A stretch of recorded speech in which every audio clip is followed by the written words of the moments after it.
Alors, nous voici, nous voilà dans le premier match de la finale, donc qui oppose Trevazu à moi-même.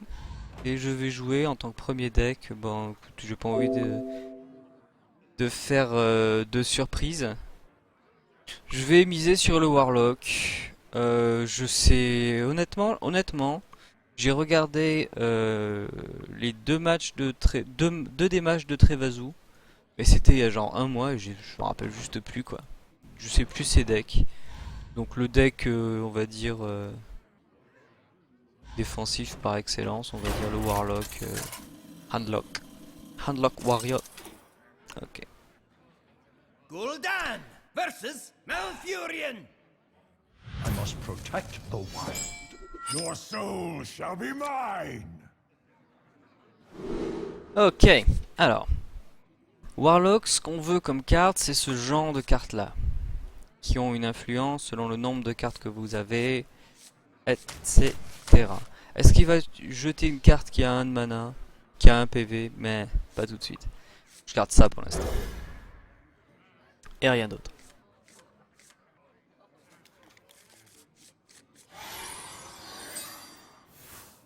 My greetings. Ok. Rien à faire de particulier, sinon passer mon tour. Je suis content d'avoir eu cette carte-ci. Un peu mécontent de ne pas avoir eu le géant des montagnes. Base sa mana.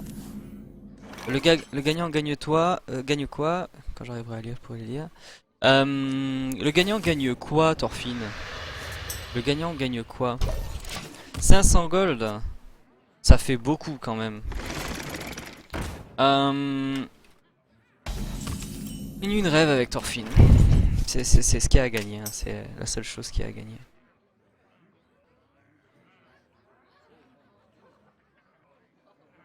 Que fais-je?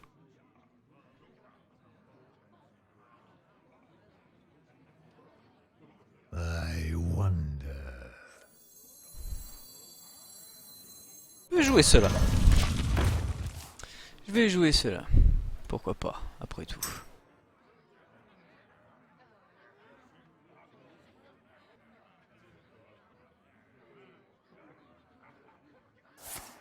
Pourquoi pas.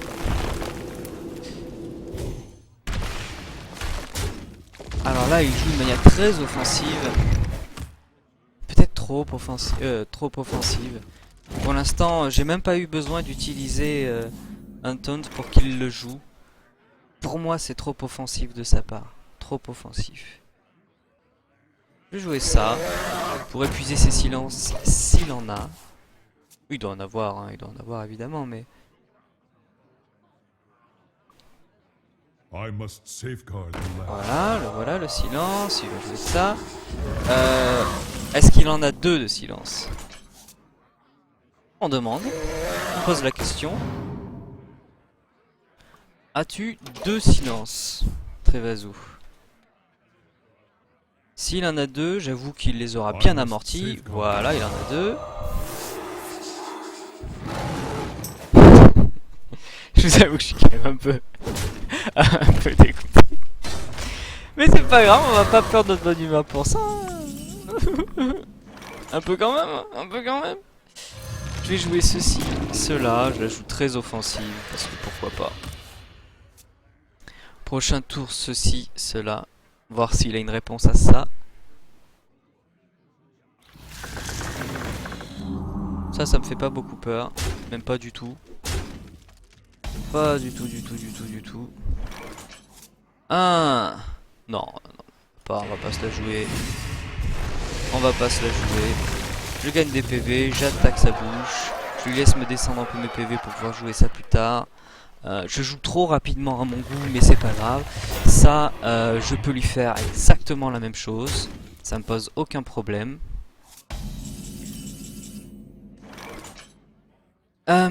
Sauf que cette fois-ci, je vais jouer ça d'abord. Ceci, cela. Létal au prochain tour s'il a pas de taunt ou qu'il peut pas me niquer une de mes unités ou s'il a pas de soin. Et là, j'ai quand même une main magnifique. C'est-à-dire que je peux rajouter un géant, je peux les taunt, je peux jouer défensivement. Je peux pas répondre à ça tout de suite, mais je pourrais... J'ai du temps en fait. J'ai du temps devant moi. Et le temps, My shield for Argus. c'est pas rien.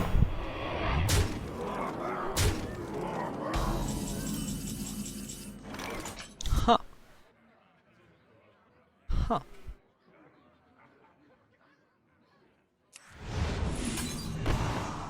Ça sert à rien d'attaquer.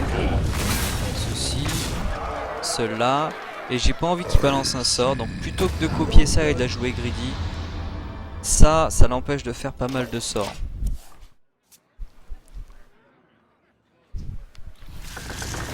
Alors là c'est défensif cette fois-ci, c'est évident. Est-ce que je peux répondre à ça?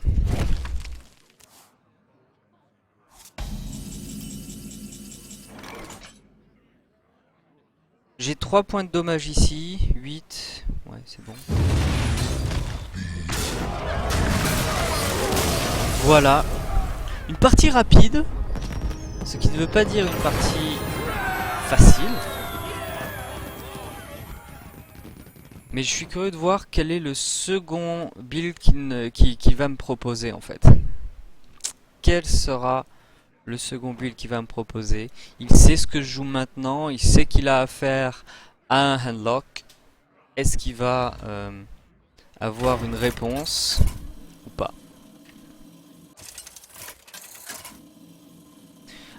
C'est la finale, est-ce que c'est en BO3 ou est-ce que c'est en BO5, Thorfinn? Gul'dan versus Uther. I will fight. Donc là il en est avec son deck paladin. Et les paladins... Ah, ça me fait grincer des dents les paladins parce qu'ils ont beaucoup d'unités qui peuvent diminuer vos PV à 1. Beaucoup d'unités qui peuvent diminuer vos PV, votre attaque à 1. Et quand vous jouez des unités qui ont 8-8 d'attaque et de défense, ben ça fait mal au cul. Même si ma main de départ là, elle est belle quand même. Elle est belle. J'ai peur que ce soit en fait un paladin aggro. Mais dans ce cas-là, il aurait un tour de retard. Paladin aggro, on s'y attendrait.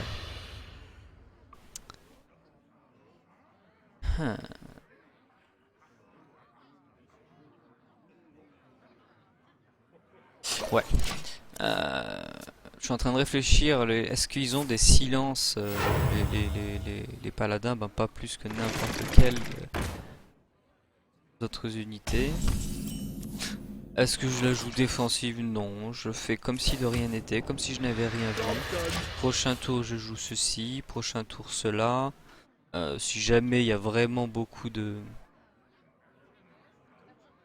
remue-ménage, je peux faire un Hellfire. Non, pour l'instant il la joue défensive. On va voir comment il va gérer une unité avec beaucoup de PV.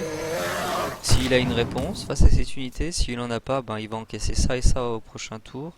Ou alors plutôt ça et ça, si je veux pas être trop greedy. Ça va vraiment dépendre. Mais à mon avis, je vais pas être trop greedy. Pourquoi? Parce que il a dans son deck une égalité. Une égalité. Et une égalité, ça met tout le monde à 1 PV. Tout le monde à 1 PV, c'est pas ce que vous voulez voir. C'est absolument pas ce que vous voulez voir dans ce genre de partie. Je vais faire ceci. Il a 4 points de dommage. Réfléchis, mais pas plus que ça en fait. Parce que ça, c'est pas des unités qui vont être très puissantes une fois que le temps sera là. Ah! C'est de ça dont j'ai peur avec une égalité. Est-ce qu'il a la réponse? Ou est-ce que j'attaque et je fais un Shadow Flame défensif? 4, 5, 6, 5, 6, 4, 6. Je pourrais briser ceci en fait. Briser ceci pour éviter de lui faire tirer des cartes. Je joue terriblement rapidement. C'est pas forcément un droit. Pas forcément un droit. Est-ce que cette unité que je viens de sacrifier méritait-elle vraiment d'être sacrifiée? Je ne pense pas. Je ne pense pas. Je pense que c'était en effet maladroit. Mais c'est pas grave. C'est joué. C'est joué. Est-ce que je mets le taunt? Je mets le taunt. Pour avoir un coup de plus.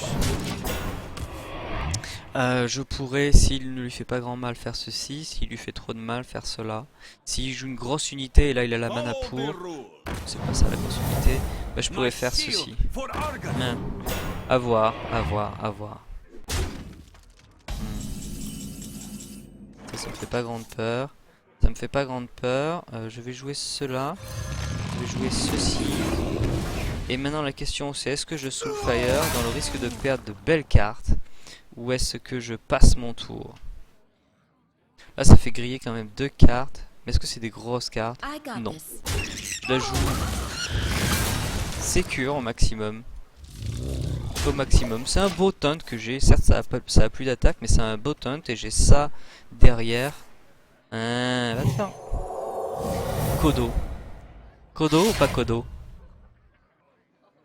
Je peux quand même taunt copier celle-ci, ça reste une belle carte à copier.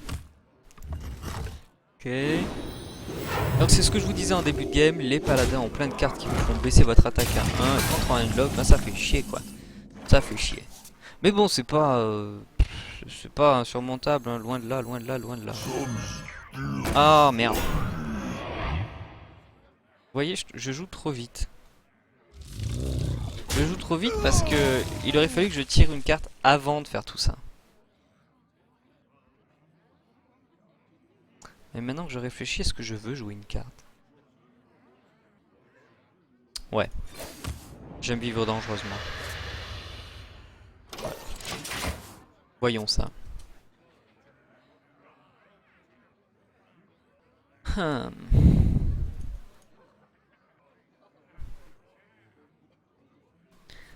Quelles sont les réponses? Quelles sont les cartes qu'il a? Celle-ci. Que je peux manger d'ailleurs avec délice. Reporting for duty. Avec délice. Bon ouais, d'accord. Si tu veux. Tu l'exploses, d'accord. Si tu veux.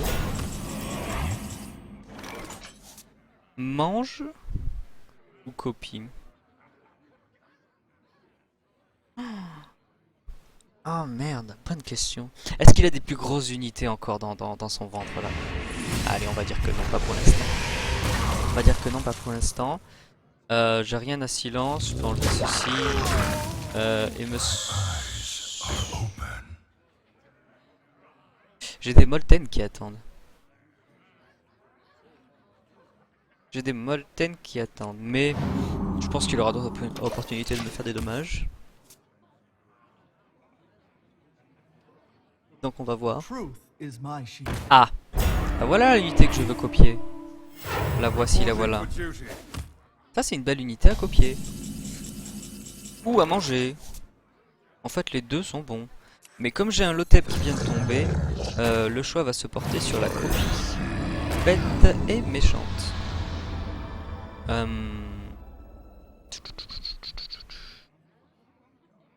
Je vais le laisser attaquer ceci et gaspiller son coup. Dans le meilleur des cas, je ne vais pas l'attaquer, cela ne sert à rien pour moi. Si il décide de ne pas attaquer, ce qui est très peu probable,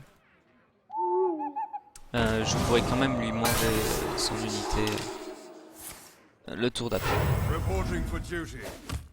Il peut hein. Voilà, il décide de l'attaquer, ça me va. Ça me va parfaitement. 6 plus 4 ça fait combien? Ça fait 10. Donc ça je lui prends. Et comme celle-ci a beaucoup de PV, je vais la gonfler. Lui faire de la gonflette. Et là... Là je crois qu'il convient d'attaquer le visage. Chance sur 2. Allez, gagné. Une chance sur 3, pardon. Une chance sur 3. Gagner là-dessus. Non, non, 2 chances sur 3. 2 chances sur 3. Oh, je suis nul en maths, hein. Dites-moi si je me plante. On est parti pour la... potentiellement dernière, il me semble. Il me semble.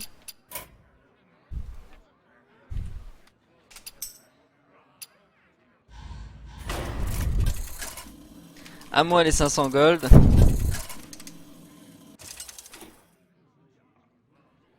Gul'dan! Ah, This is ah. Alors, si je puis me permettre, il aurait peut-être fallu jouer Hunter avant.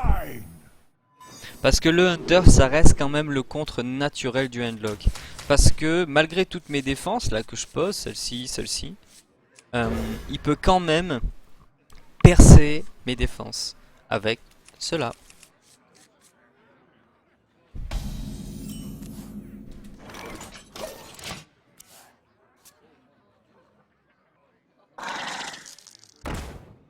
Ça me va.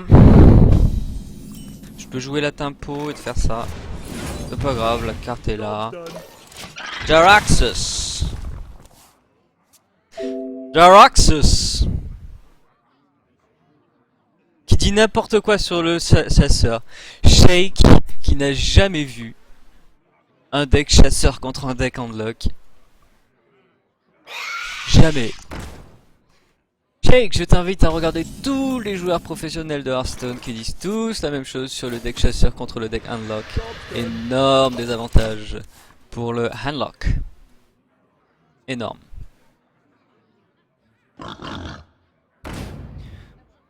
Je vais citer les silences, je vais citer les taunts, je vais citer donc les taunts les plus courants, donc Houndmaster qui peut mettre un taunt sur une bête, ça peut ralentir énormément la main du handlock. Je vais citer également comment s'appelle-t-il celui-ci, la marque du chasseur. La marque du chasseur qui diminue la vie de votre unité à 1, donc ça c'est super quand vous êtes chasseur. Et toutes les synergies qu'il y a avec les bêtes quoi. Et encore une fois, ceci, je vous rappelle que le handlock, son principe c'est de pouvoir tirer des cartes rapidement, faire descendre sa vie rapidement, mais le prix à payer c'est de la vie. Si vous ne pouvez pas tirer des cartes parce que le chasseur balance le truc, ben vous l'avez dans le cul quoi. Et ça fait mal. Donc non, Shake, il n'y a pas de nerfs qui tiennent. Les 3 plus gros streamers, les 3 plus gros champions de Hearthstone à l'heure actuelle s'accordent à dire tous la même chose. Donc je vais plutôt me ranger de leur côté lâchement mais sûrement. En disant, en répétant finalement ce qu'ils disent à ma place et mieux que moi. Le Hunter est le contre parfait du handlock. Enfin le certain deck Hunter en l'occurrence. Tout c'est pas vrai pour tous les hunters. C'est pas ici ça va pas être l'ancien buff, l'ancienne chose là où il tirait plein de cartes qui va faire la différence en fait sur ce deck là. C'est pas ça du tout qui va faire la différence. Ce qui va faire la différence, ça va être les cartes dont je vous parlais tantôt. C'est-à-dire les taunts là vous voyez qui me font perdre énormément de dommages sur une unité qui est pas très puissante. Ça me fait perdre énormément de choses.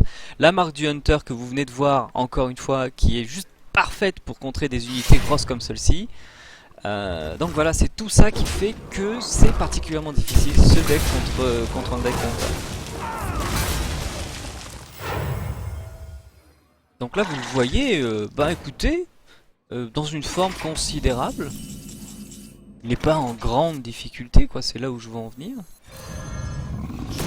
Même si il n'est pas pour autant dans la meilleure des situations. 5, 1, pas grave. Parce que j'aurais niqué ça, ça aurait pas grand chose. Ouais. J'ai Jaraxxus qui va arriver derrière.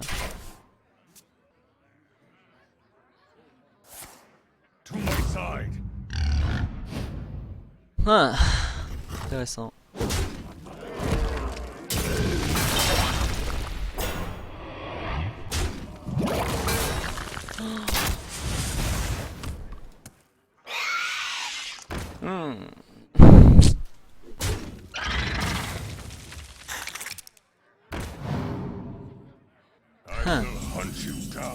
Je pas sûr de son deck là. Pas sûr du tout.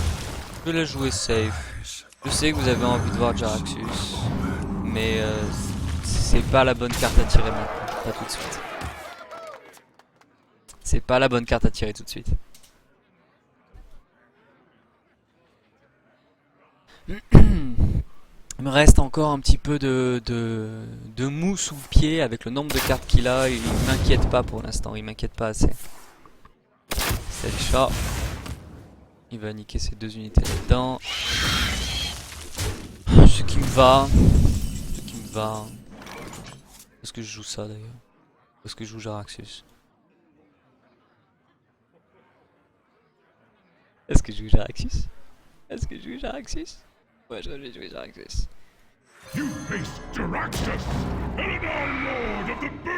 Oh my god. Laisse-moi remonter à 2-2 pour le spectacle. Jamais! Jamais! Jamais! You face Jaraxxus, Eredal Lord of the Burning Legion. Normalement ça devrait bien se passer. Ah! Ouais. Là c'est un problème. 3, 4, 5, 6, 7, 8, 9. Prochain tour létal. Inferno! Oh mais non, j'ai mal compté! Oh, ça change rien. 1, 2, 3, 4, 5, 6, 7, 8, 9, 10, 11, 12, 13. Oh putain, il me manque un PV quoi, un point de dommage. Vous y croyez vous? Regardez ça. C'est pas beau?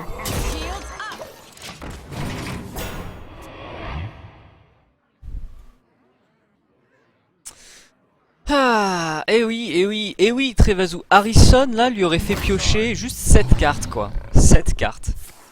S'il l'avait gardé.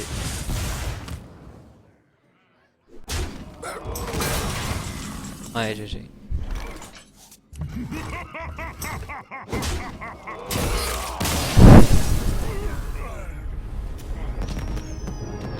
Oh non, j'ai pas pu faire Oblivion. Non, tant pis. Bon, ben voici, voilà. La compétition est officiellement terminée. Je vous montre donc les decks et j'en fais un rapide commentaire avant de partir. Donc ça c'est le deck que vous avez vu 3 fois. Donc le principe du unlock c'est de tirer des cartes au maximum jusqu'au tour 4. Au tour 4 vous avez 2 possibilités. Donc je vais jouer le dragon, donc qui gagne 1 PV par carte dans votre main. Donc vous pouvez les faire monter à 9 PV en général au tour 4, sauf exception. Ou alors vous pouvez jouer le géant des montagnes qui au tour 4 coûte 4 de mana si vous avez tiré des cartes avec votre pouvoir particulier au Warlock. Le Molten Giant joue dans le même principe. Votre adversaire pendant que vous montez au tour 4 en théorie vous tape bien dans les mollets. Et quand ça se produit, ça vous permet de jouer cette carte-ci plus tôt. Le plus tôt possible. Et vous pouvez vous maintenir dans un total de points de vie assez bas avec, avec des sorts de soins, celui-ci, celui-là, ou alors celui-ci, mais si c'est pas vraiment un sort de soin, ça vous met à 15 points de vie, donc c'est pas mal du tout. Et vous pouvez aussi vous maintenir en vie en utilisant des taunts en pagaille, c'est-à-dire là vous en avez 4, rien que dans ces deux cartes, là. Ici vous avez deux Argus qui vous permettent aussi de poser 4 taunts différents. Et 2 Sound Fury qui vous permettent de poser 4 taunts supplémentaires. Vous avez évidemment des silences pour gérer tous les problèmes que vous pouvez rencontrer si jamais vous en avez pas. Évidemment l'Otep qui permet de gagner un tour. Parce que pour battre des cartes qui ont 8 PV et 8 points d'attaque, en général il faut des sorts. En général il faut des sorts et l'Otep est là pour un petit peu contrer tout ça. Ça, les 2 Alfire, ils sont là eux pour contrer les decks qui vous rush, qui justement feraient de vous un homme mort au tour avant même le tour 4, ou presque.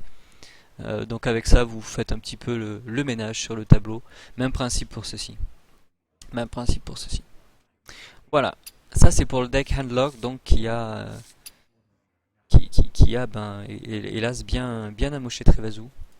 Vous avez le deck Prêtre que j'ai eu l'occasion de jouer à plusieurs reprises dans la plupart de mes matchs en fait, Prêtre qui est ma classe préférée, je la trouve la plus polyvalente, enfin dans le sens la plus énervante et la plus sympa à jouer. Elle est drôle à jouer, très peu drôle à recevoir en tant qu'adversaire en fait. Donc vous avez plusieurs synergies possibles. Si on regarde le cercle de soins, lui permet de soigner toutes vos unités, ce qui est une très bonne synergie avec cette unité-là, qui vous donne une carte dès que vous soignez une unité. Très bonne synergie également avec cette unité-là, parce que si vous par exemple, il y a beaucoup de cartes sur la map, et que vous avez cette unité qui est jouée, et celle-ci par exemple, vous jouez une pièce, ça enlève un PV à toutes les unités du board, et ensuite vous mettez un soin qui rajoute un PV à toutes les unités du board, alors là vous piochez masse cartes. Très bonne synergie également avec le Blade Master, qui part avec 3 PV, et vous le remontez à 4-7 pour le prix de 3 de mana, c'est juste une très bonne value.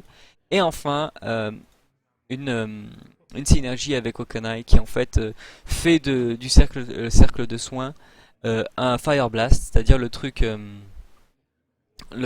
d'un mage pour seulement 4 points de mana.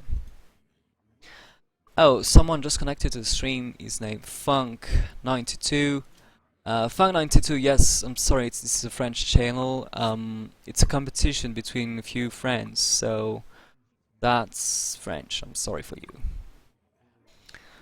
But there are plenty of other streams who uses the English language that could suit you. I should advise you to look at the stream of Tides of Time, who is connected right now. He's an amazing streamer, very good streamer of Hearthstone right now. Ok, fin de la parenthèse pour ce petit monsieur. Ah mince, en fait c'est un français. Autant pour moi, j'aurais dû le sentir. Donc, ensuite vous avez Holy Smite qui lui va vous servir à gérer tous les problèmes que vous pourriez avoir en début de partie contre les zoos. Et pour finir aussi des unités. Des fois c'est un petit problème avec le mage. Il se base beaucoup sur les sorts et si vous n'avez pas de quoi finir, vous êtes dans la merde. Évidemment, Trevazu, la prochaine finale sera plus tendue, évidemment. Évidemment. Shadow of Death, une carte que j'aime. Pourquoi pas Pain? Parce que Pain, pour l'instant, vu la méta actuelle, quoique ça a changé récemment, mais vu la méta au moment où j'ai fait ce deck pour le tournoi, Pain ne valait pas le coup tout simplement. Pas assez de menaces avec si peu de PV, avec si peu d'attaque pardon. Par contre Death ça peut servir en synergie avec Sylvanas, c'est-à-dire que vous posez cette carte et vous la tuez tout de suite avec cette carte là. Donc pour 9 de mana, vous avez une sorte de Mind Control qui la plupart du temps peut se jouer très bien quoi. Thought Steal, une carte que j'adore. Pour 3 de mana vous tirez 2 cartes. Donc vous avez déjà je joue pas trop. Je joue pas trop ranked Trevazu, je peux pas trop te dire mon rank. Je crois que je t'ai monté jusqu'à 12-13 une fois et puis j'ai arrêté. Ça me plaît pas trop. Je teste en fait. Je teste beaucoup de decks, j'en construis et je les détruis tout de suite après en fait. Je fais beaucoup de tests, beaucoup de tests. J'essaye de jouer aussi à tous les decks qui circulent en ce moment, les top decks que vous avez sur le ladder. J'essaye de les tester pour m'amuser, pour voir ce qu'ils valent. Certains je garde parce qu'ils m'amusent, parce qu'ils sont drôles. Celui-ci en est un exemple, hein. C'est un deck que j'ai chopé sur internet. Vous avez enfin comme unité Shadow Madness qui est juste génial en général. Vous pouvez vraiment retourner une situation avec ça. Pour tous les decks où vous avez, je sais pas moi, un loot holder ou je sais pas quoi, toutes les unités qui ont très peu d'attaque et que quand elles meurent elles ont un effet, vous gardez l'effet pour vous quoi. Vous prenez une sorte de, comment ça s'appelle ces golems à la con là, ces golems là en français, je sais pas comment ils s'appellent encore une fois, j'ai pas le jeu en français. Voilà, Harvest Golem. Vous le prenez dans votre camp, vous l'attaquez une unité, donc vous pouvez en tuer une, et le golem qui va apparaître, il va apparaître pour vous quoi, donc c'est génial. Ah, j'ai oublié de rajouter un truc sur ça aussi, vous prenez 2 cartes de l'adversaire, donc c'est une bonne value. Mais en plus, vous savez quelle carte à votre adversaire, deux des cartes de votre adversaire, donc là comme j'ai deux Thoughtseal, ça fait 4 cartes de votre adversaire, vous savez qu'il les a dans son deck, donc vous pouvez déjà jouer défensivement en sachant cette information, c'est une information précieuse, c'est un peu comme un wall hack sur un FPS, vous savez les cartes qu'a votre adversaire, donc pour moi c'est une carte vraiment indispensable dans un deck de prêtre. Okanai on la présente plus, excellente de pair avec cette carte-ci, très bien pour finir des unités. Ça rend votre pouvoir de héros beaucoup plus polyvalent. C'est un pouvoir de héros 2 fois plus puissant que celui du mage quand cette carte est posée sur le terrain. Donc pareil, carte indispensable pour tout deck de prêtre, celle-ci également. 2 points de dommage et 2 points de vie restaurés. Excellent. Ségolem Royal, Fred the Lawyer, j'ai voulu la faire, je n'ai pas osé. Je n'ai pas osé. Lotheb, très bonne carte. Dans tous les decks, elle peut trouver une place sympa. Pas dans tous les decks, mais je veux dire dans les decks les decks contrôle, on va dire. Elle trouve sa place. De même que le Sludge. Qui est une très bonne value, quoi. Pour 5 de mana, vous avez un taunt de 4-7. 4-7 d'attaque et de défense pour 5 de mana en 2 fois, ce qui peut être très bien d'ailleurs. Ça oblige à taper 2 fois, donc c'est vraiment excellent. Cabal, ça retourne une situation de la même façon que peut le faire Shadow Madness. J'en ai mis qu'une, pourquoi? Parce qu'il me fallait de la place pour mettre ces 3 là en fait. Ysera qui va être génial contre les prêtres, parce que ça a 4 de points d'attaque par exemple, comme la plupart des cartes sympas, hein, Blademaster c'est pareil. Ragnaros on ne le présente plus, c'est 8 de dommages directement, qu'on peut répéter à plusieurs tours. On peut le silence pour contrôler ces 8 points de dommage. C'est une unité qui fait toujours peur, qui force l'ennemi à faire un gros mouvement derrière. C'est une très bonne carte. Sylvanas, donc je vous le disais, très bonne carte en contrôle, force l'ennemi à faire quelque chose qu'il n'aimerait pas faire, et une très bonne synergie avec ceci. Cette carte-ci d'ailleurs qui est aussi bien contre les Hardlock, un deck qu'on a vu à foison dans les matchs de tournoi. Et enfin j'en termine avec le deck LOL que j'avais utilisé pour ce tournoi. LOL pourquoi? Parce que je me suis dit bon on va pouvoir les changer ces decks, Thorfinn il va adapter les règles, et ben non, absolument pas. Je me le suis coltiné, il m'a fait faire quelques frayeurs à plusieurs reprises. Alors en quoi il est LOL ce deck?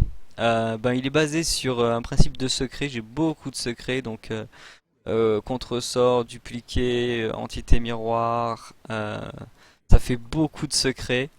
Et en fait c'est entièrement basé là-dessus, vous avez des unités ici par exemple, fait que quand je pose cette unité, qui est d'ailleurs très bien en termes de valeur pure, hein, 4-3 pour 3 de mana, c'est une très belle unité, mais en plus elle vous fait gagner 3 de mana supplémentaires en vous économisant un secret, quoi. Ça vous permet de jouer un secret gratuitement pour que dalle, quoi.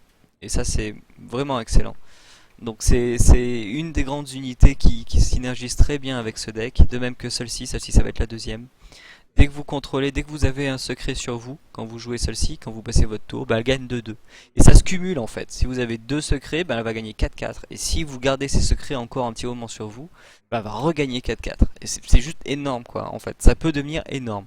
Ça devient rarement. Mais pour 4 points de mana, en général vous pouvez en faire une 5-5 au minimum pour 4 points de mana. Ça vaut énormément le coup.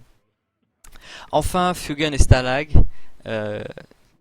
Que vous connaissez sans doute, hein, c'est des cartes qui sont arrivées à la dernière extension. Donc quand vous jouez ces cartes, en fait il se passe rien de particulier, mais quand la deuxième meurt, ça fait spawner une unité qui a 11 d'attaque et 11 de dommages. Donc vous allez me dire oui c'est une synergie intéressante, mais sans plus c'est quand même très situationnel. Non, pas tant que ça, parce que quand vous avez Duplicate, quand une unité meurt en fait, ça vous donne 2 copies de cette unité dans votre deck. Donc vous jouez cette carte par exemple, elle se fait tuer, puis vous jouez cette carte avec ce secret et le gars décide de la tuer. Vous vous retrouvez avec 2 Stalag, donc potentiellement 3 Tanius, donc 3 unités 11-11 euh, sur le terrain, quoi. C'est juste énorme. Honnêtement, ça arrive extrêmement rarement, mais ça force l'adversaire à faire des coups et à commettre des erreurs. Donc tout est basé sur les secrets, encore une fois, avec le scientifique fou. Euh, le Mana Worm évidemment parce que les secrets sont considérés comme des sorts. L'Undertaker parce que on a le Loot Order, le Mad Scientist, le Harvest Golem qui sont et Fugun et Stalak et Sylvanas qui sont que des unités qui ont un Death Rattle, donc ça peut la booster. Arcade Intellect parce que des fois il faut avoir ces unités parce que si vous avez que des secrets dans votre truc, c'est pas top quoi. Les secrets il faut idéalement les jouer avec Mad Scientist ou avec Kirin, et si vous avez pas ces deux cartes, vous avez des cartes mortes en fait. Si vous avez tous vos secrets dans votre main, cette carte-ci perd beaucoup de son intérêt, énormément même. Frostbolt c'est indispensable chez un mage, c'est un sort qui fait 3 points de dommage pour 2 de mana, donc déjà ça a de la value en soi, mais en plus ça la freeze. Donc vraiment parfait comme carte. Fireball pareil, 6 points de dommage pour 4 de mana, c'est quand même assez imbattable comme rapport. Le Water Elemental c'est beaucoup de PV, donc ça peut tourner une situation. Loteb, même commentaire que les fois dernières. Flamestrike pareil, ça va être le seul AOE vraiment sérieux de ce deck. Donc il va en falloir au moins un pour gérer tout ce qui est zo et même si la situation vous échappe. Et Sylvanas, pareil. Pour avoir un Death Rattle et pour avoir une carte qui joue énormément sur le contrôle de la zone. Est-ce que c'est un deck à jouer? Est-ce que c'est un deck fiable, etc. Non, absolument pas, j'insiste là-dessus. C'est un deck vraiment qui est là pour rigoler. J'ai pas eu l'occasion de le jouer beaucoup lors de cette compétition. Mais pour une bonne raison, hein, c'est pour se marrer, quoi, rien d'autre. Voilà. Thorfinn, je vais compiler cette vidéo aussi vite que possible et te l'envoyer. Voilà, merci à tous pour avoir suivi cette compétition, pour ceux qui l'ont suivi. C'était bien fun, j'ai hâte d'être à la prochaine. A plus.